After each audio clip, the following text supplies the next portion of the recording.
Marta. Buen día. Bueno, esta es prácticamente nuestra última clase y pues lo único que decirles es que no se olviden del contenido de la materia para más después aplicarla. Y pues la nota que sacan no es lo definitivo de lo que ustedes saben, ¿verdad? Entonces, los pequeños textos que les he dado, sigan repasando.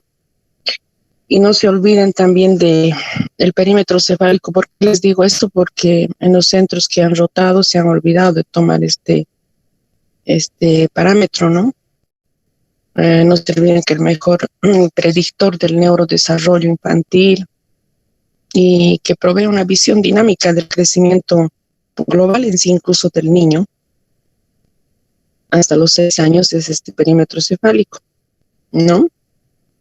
Entonces no se olviden que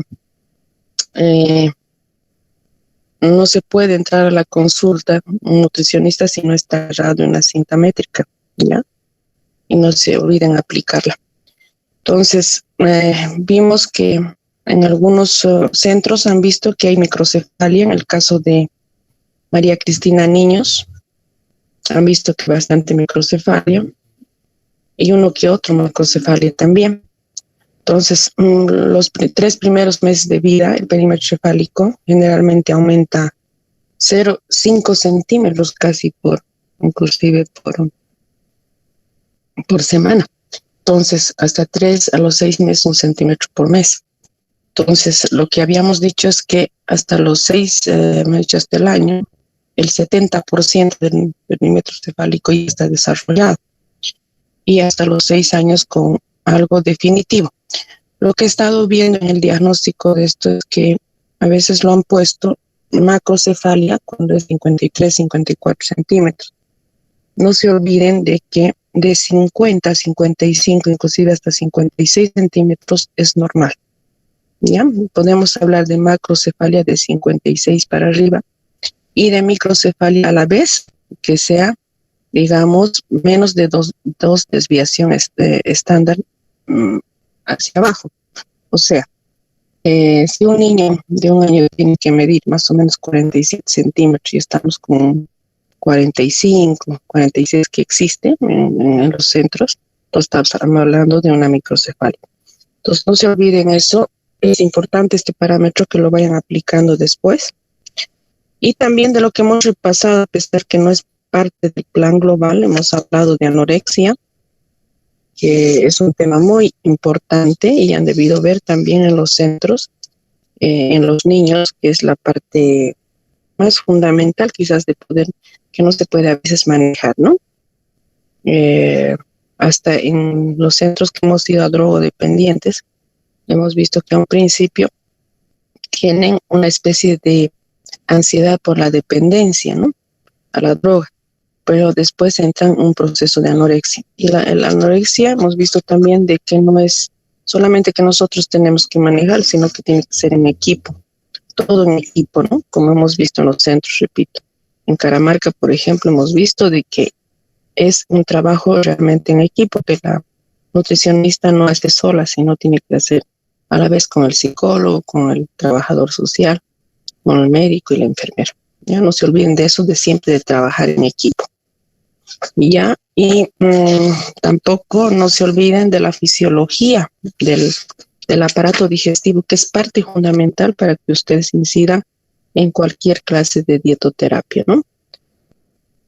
El saber, por ejemplo, que hasta cuándo madura las enzimas digestivas, cuáles son las más importantes, cómo se debe introducir los alimentos,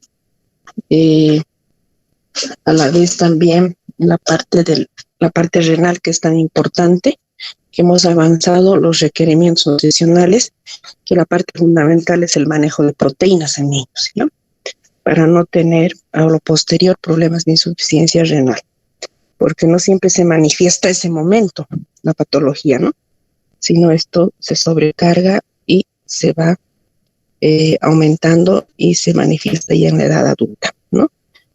Entonces, no es como dicen a veces cuando se está dando el taller, a veces las mamás del campo dicen, no pasó nada, mi hijo está muy bien, no le dio ni una diarrea, pero hemos empezado antes la alimentación, antes de los 3 meses. No es tanto así. Esto se va acumulando y se manifiesta ya de más edad adulta. No se olviden también de los hitos del desarrollo, que es importante saber, ahora ya lo deben saber, porque no sabían en principio que era un hito del desarrollo, importante para el manejo, ya sea de la alimentación complementaria, ya sea para todo el manejo del lactante. Bueno, y después los métodos de la parte de salud pública, yo diría que ustedes han manejado ahora los centros y la parte más fundamental es la historia dietética, ¿no? La historia dietética, en resumen, con el recordatorio de 24 horas, que es el primer instrumento, después el diario dietético y por último la frecuencia de consumo, ¿no? Entonces el cuestionario de frecuencia de consumo. No nos olviden esto. ¿Qué más decirles? Que es un parámetro importante en epidemiología, en la parte clínica para seguimiento de patologías.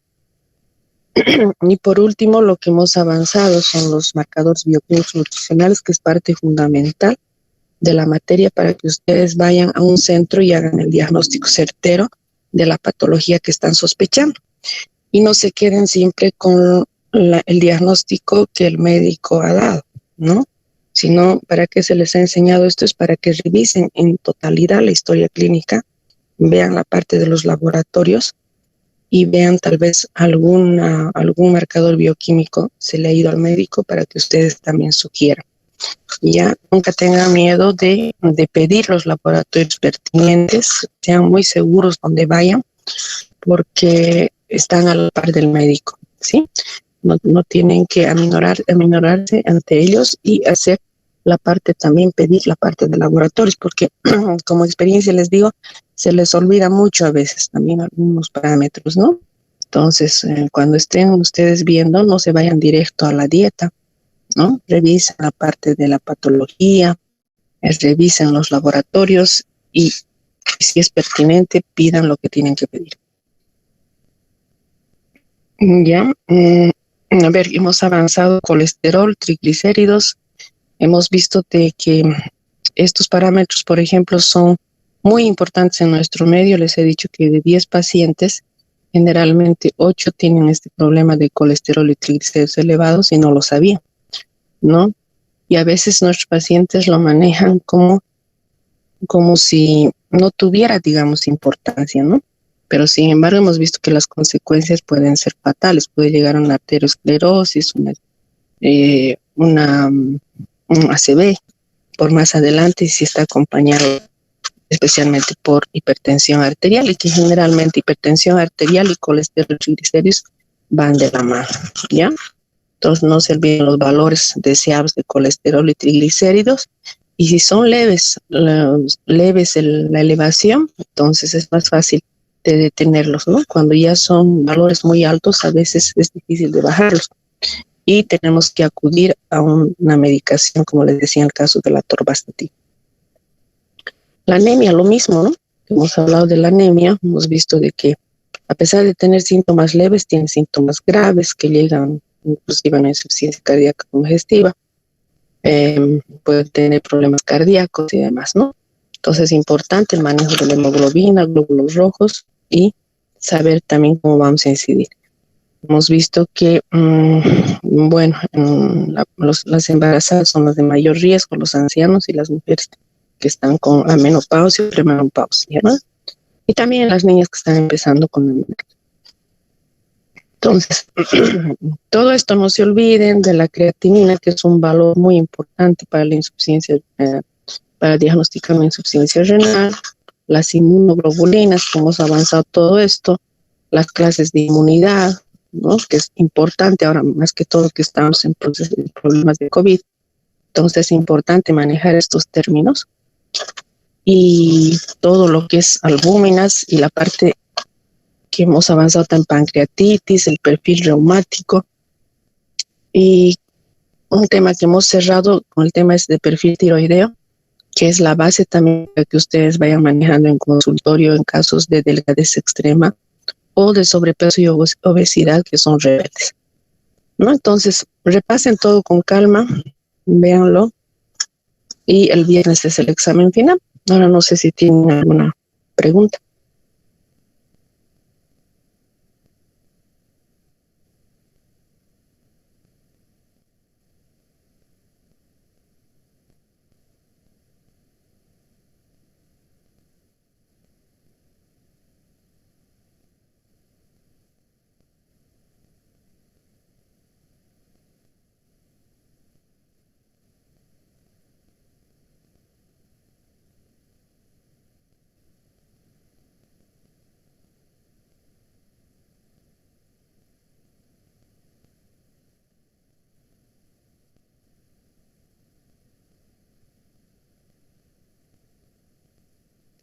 ¿No tienen ninguna pregunta entonces?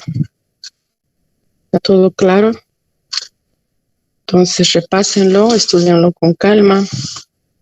Hay que ser muy conscientes para el examen, ¿sí? Una especie de evaluarnos nosotros mismos también hasta dónde hemos aprendido, porque no es tan importante la nota, sino es importante el conocimiento que estamos adquiriendo cada semestre, ¿ya? Entonces, si no hay más preguntas, no hay más que decir. Viernes 8:15, entonces estamos en contacto para el inicio del examen final. Espero que nadie entre en segunda instancia.